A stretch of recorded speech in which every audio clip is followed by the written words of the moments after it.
bisa diambil ya. Jadi begini, saya dulu pernah belajar mantek, ya, belajar logika modern dan logika tradisional. Kalau kita mau mengambil kesimpulan, jangan ungkap yang sudah nampak, jangan. Tadi yang tidak nampak. Ibarat ya, ibarat sama kan? Kita turunkan kelapa tuh sudah tua, kita mau cari santannya, intinya kan santannya ya. Santan kelapa sama dengan sama. Nah, santan. Turunkan, hilangkan sabutnya, sudah kelihatan kelapanya, dagingnya itu. Kelihatan nggak santannya? Nggak kelihatan. Jadi kalau yang kelihatan disebut berarti bukan kesimpulan. Diparut, sudah kelihatan belum? Campur air, digosok-gosok gini, peras, baru kelihatan. Nah, itu ibaratnya begitu kalau mau mengambil kesimpulan. Nah, kalau bisa, Pak. Oke, silakan berpikir. Nak tanya yang putri. Nak tanya yang putri. Ya. Coba yang seragam hitam di samping kiri saya nih. Nak tanya nih. Kira-kira apa kesimpulannya? Baik. Apa-apa, nanti tak tanya lagi yang lain ya. Jadi kesimpulan yang bisa kita ambil dari ujung ayat ini, kita tak perlu khawatir, tak perlu takut berdakwah. Jangan takut mati, jangan takut sakit, jangan takut miskin. Jangan. Kenapa? Karena Allah menjamin kita akan beruntung bahagia. Asalkan dakwah amar ma'ruf nahi mungkar itu kita jalankan, kita laksanakan dengan ikhlas limardatillah. Tidak usah takut. Kalau sudah masuk Habib, harus yakin, harus berazam, bertekad untuk terus berjuang. Karena kita tak akan pernah rugi, akan selalu beruntung, tak akan pernah rugi. Mari masuk barisan anak Habib ini, tapi dengan penuh keikhlasan perjuangan, lahir batin, ya, moral materi. Karena ini sebagai satu dakwah.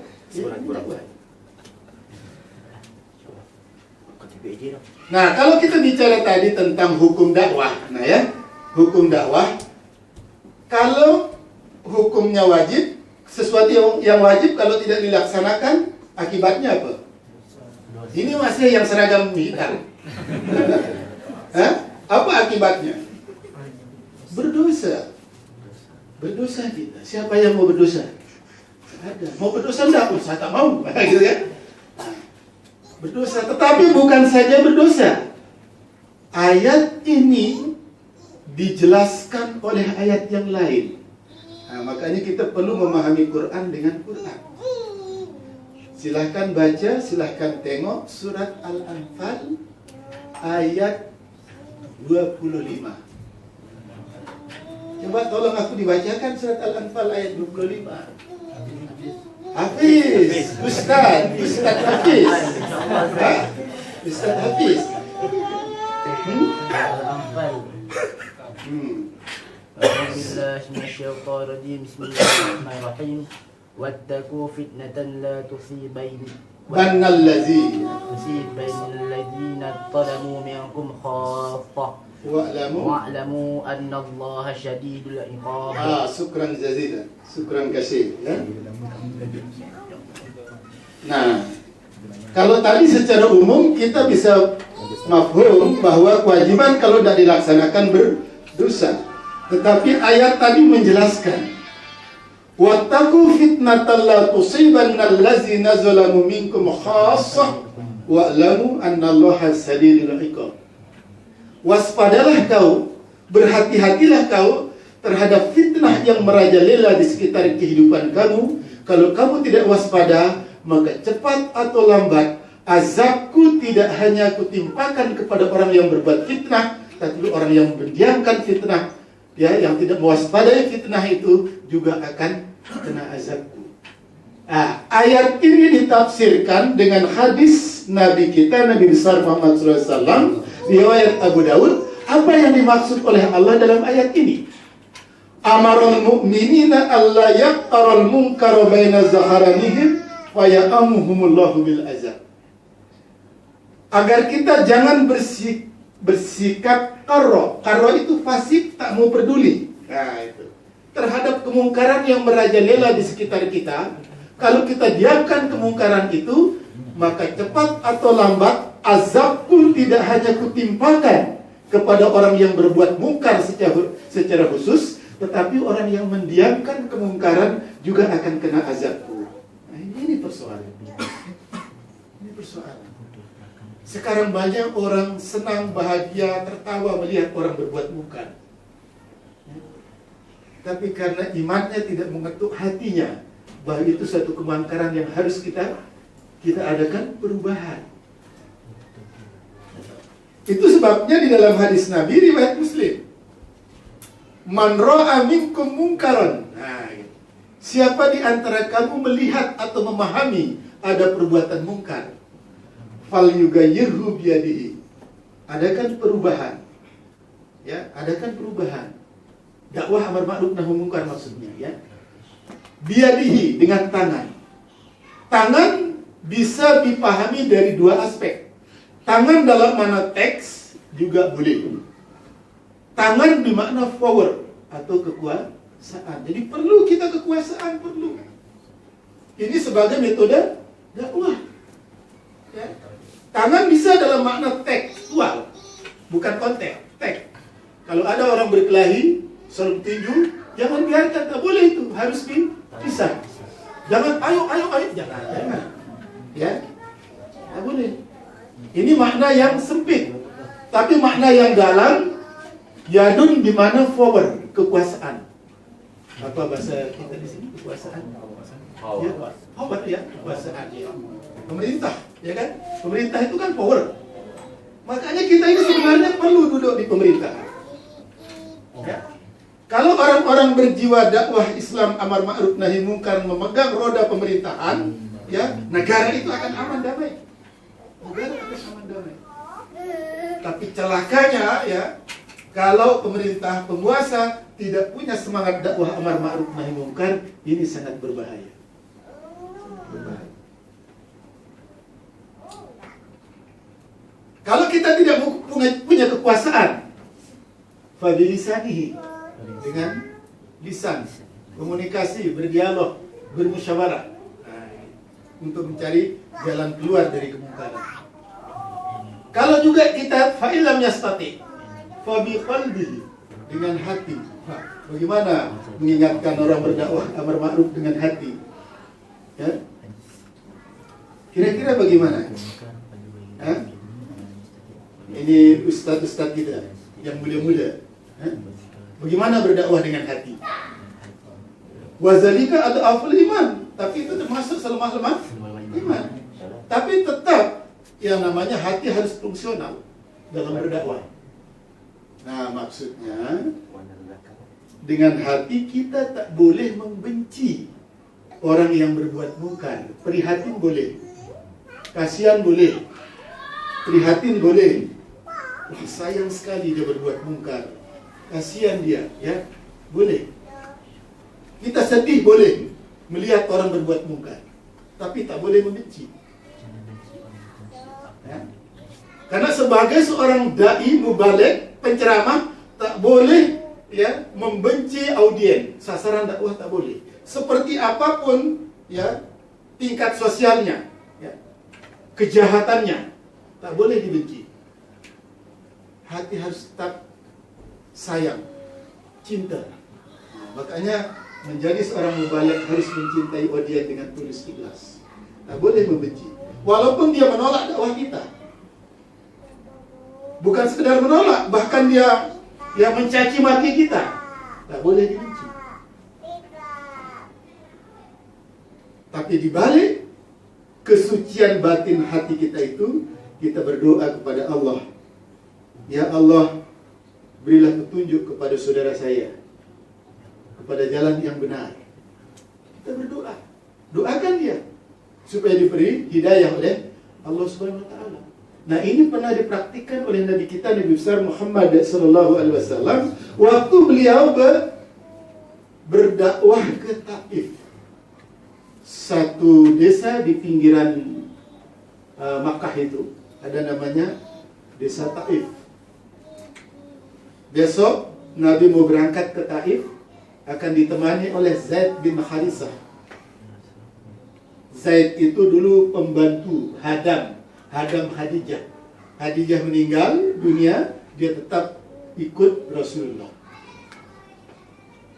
Zaid itu orangnya ya tampangnya tidak menarik. Yang putih itu hanya giginya tok, semuanya hitam pekat. Ya. Tetapi solehnya luar biasa, susah ditandingi. Nah, ini tak berkisah sedikit ya. Sudah bertahun-tahun dia tidak juga menikah. Ya? Lalu Nabi, "Hai Zaid, ini sudah waktunya kau menikah, sudah lama. Kenapa kau tak nikah-nikah? Siapa yang mau sama saya ya Rasulullah? Tak ada orang yang mau sama saya."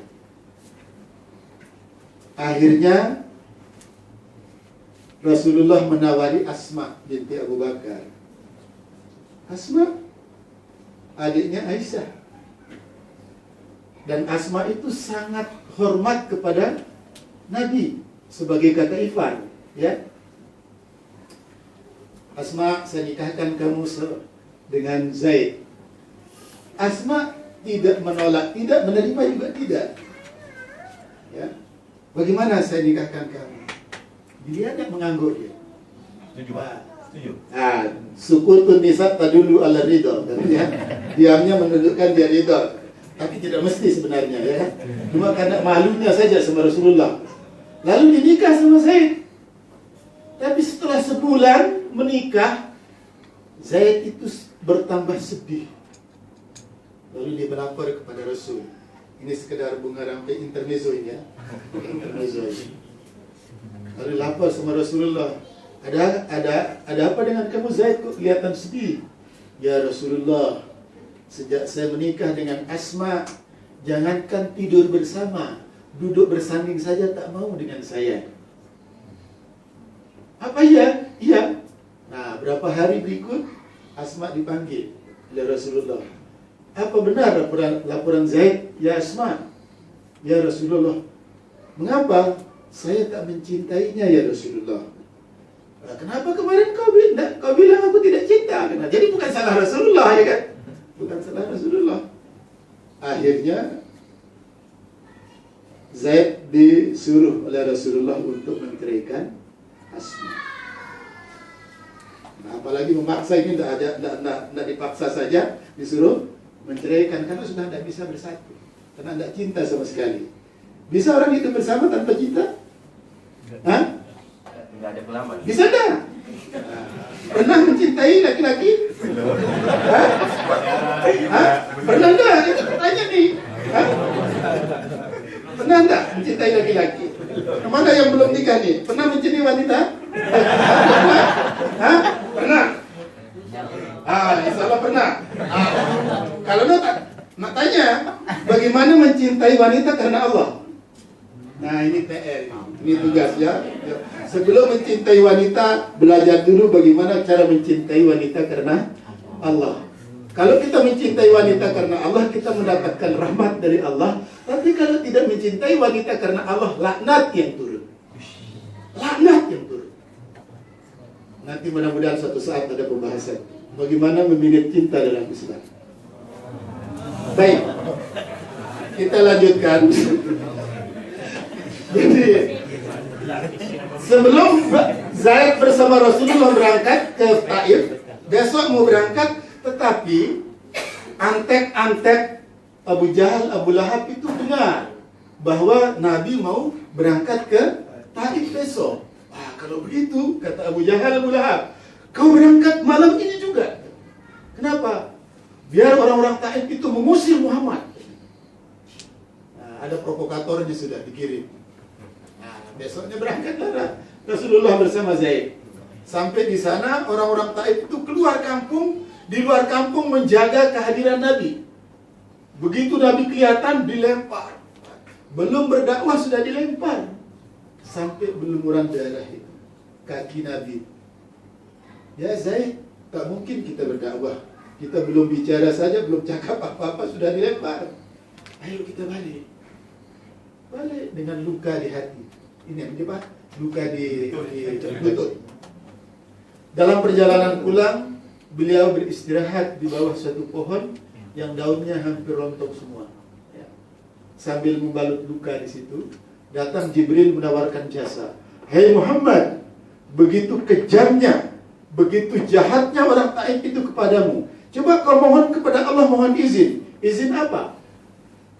Mohon izin supaya kamu diizinkan tidak memusnahkan mereka, menghancurkan mereka. Kalau Allah mengizinkan kamu untuk menghancurkan mereka, serahkan kepada saya. Saya sangat berpengalaman untuk memusnahkan orang. Biar nanti saya pertemukan dua gunung itu, biar dihancur, saya himpit mereka. Lalu apa jawab Nabi? Oh jangan, saya sangat mencintai mereka. Ini kaitannya dengan hati tadi. Mereka menolak dakwah saya karena mereka belum tahu apa yang akan saya sampaikan. Saya belum bicara, mereka sudah melempar saya. Saya kasihan, saya prihatin kepada mereka. Sayang sekali. Lalu Nabi berdoa, Allahumma hdi liqaumi fa innahum la ya'lamun. Ya Allah, berilah petunjuk kepada kaum saya, karena dia belum memahami apa yang akan saya sampaikan, apa yang akan saya dakwahkan. Itu Nabi. Walaupun Nabi ditolak dengan caci maki, lemparan batu, kejahatan mereka tidak dibalas dengan kebencian, tapi dengan rasa sayang, rasa cinta tetap tak akan pernah bergeser. Nah ini luar biasa ini. Ya. Kalau ada seorang dai belum memiliki jiwa seperti ini, itu dai mubalek masih second class. Masih second class. Ya. Ini harus. Makanya keikhlasan dalam berdakwah itu. Ya. Siapa yang second class tak tahu kita. Itu persoalan hati, siapa yang tahu. Selain Allah, dirinya sendiri. Baik, saya pikir itu saya sampaikan. Nanti sebaiknya kita buka dialog, ya, biar tak terlalu malam. Kalau terlalu malam, kita terlambat bangun, subuh tergadaikan. Ingat, solat yang paling berat bagi orang munafik adalah solat isya dan solat subuh. Nah, makanya kita harus memilih waktu dengan baik. Kalau terlalu malam tidurnya, nanti bangunnya jam berapa? Ya, sedikit ya, tapi kita nanti silakan kita dialog. Jadi ya, kita akhiri dengan dialog, tanya jawab. Saya pikir itu. Ya. Baik. Oke, terima kasih kepada yang bahagia Bapak Anhar Soli yang telah menyampaikan tafsiran daripada surah Ali Imran ayat 104. Jadi kita buka kepada kajian untuk pertanyaan. Sebelum yang lain mau bertanya, saya mau bertanya Pak. Yang pertama sekali saya tertarik tentang sebelum kita bercinta, terlebih dahulu kita harus cinta kepada Allah.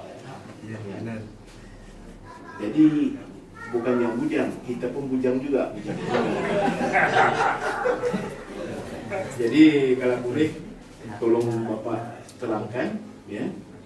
Kalau ada soalan yang lain, antara mungkin ada 1, 2, 3 soalan lagi, ya, silakan. Ya ini dulu saya jawab. Oh, saya jawab. Mumpung masih hangat. Kalau kita bicara tentang cinta,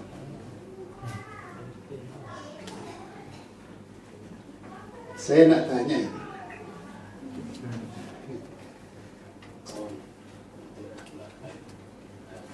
Kenapa kita suka kepada wanita cantik? Kenapa kita suka kepada laki-laki tampan? Ganteng istilahnya. Ganteng ya? Sama ya di sini? Laki-laki tampan, laki-laki ganteng. Tapi kenapa juga kita suka kepada orang yang secara fisikly tak begitu menarik, tapi perilaku, akhlaknya bagus, kita suka, ya. Kenapa kita bisa bertahan lama-lama di tengah panorama yang indah, padahal tak ada orang yang ada bunga-bunga? Kenapa demikian? Kira-kira kenapa? Kenapa kita bisa suka? Hah? Kenapa kita bisa cinta? Hah? Hah? Karena kita diberikan jiwa estetika. Karena kita diberikan jiwa estetik, jiwa keindahan. Setiap sesuatu yang indah itu akan menawan hati kita. Indah dalam pandangan pikiran, indah dalam moral, indah dalam pandangan mata secara fisik. Ya, ada orang kadang-kadang secara fisik ini biasa-biasa saja, tapi karena perilaku akhlaknya karimah, ya,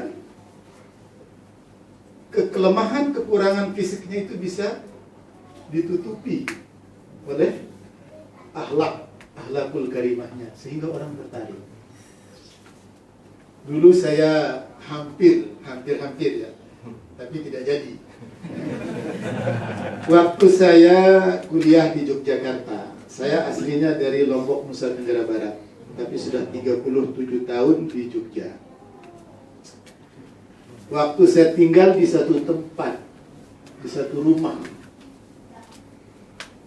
saya tak boleh makan di luar. Tak boleh. Ini maaf, ini kisah sedikit. Justru itu kita harus ekstra hati-hati, ya. Saya tak boleh makan di rumah. Yang tuan rumah tuh minta bantuan saya untuk mengajar anak-anaknya, ya, mengaji, mengajar sembahyang, ya, mengajar baca Quran. Ya saya ajar, ya, karena saya bisa, ya. Tapi saya mau digratiskan, dipercuma, makan di situ percuma. Saya tak mau. Mengapa? Karena dalam hadis Nabi menyatakan yadul ulya khairum min yadis sufla. Tangan yang di atas itu masih lebih baik daripada tangan yang di bawah. Dan saya masih mampu, masih bisa. Ya, dia sendiri masih bisa. Setelah sekian bulan lamanya, saya tetap tak boleh makan tak boleh makan di luar, harus makan di dalam. Akhirnya terpaksa saya makan di dalam. Tetapi setiap bulan saya membagikan uang. Saya bagikan uang kepada anak-anaknya yang tingkat dasar, tingkat menengah, SD, SMP, SMA, ya, bagikan uang.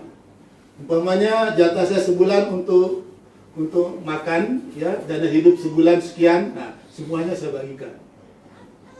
Tapi setelah setengah tahun saya di sana, baru saya sadar, ya, saya paham. Anaknya yang baru masuk SMA kelas 1 mau sama saya, gitu. Mau sama saya, ya kan? Wah, ini susah juga ini, ya. Susah menghindar. Tapi saya punya kesimpulan begini. Setiap orang punya rasa malu, punya harga diri, ya kan? Bila anak perempuan ini suatu saat paham atau menyadari bahwa saya tak mencintainya, dia akan menjauh dari saya, kan gitu kan?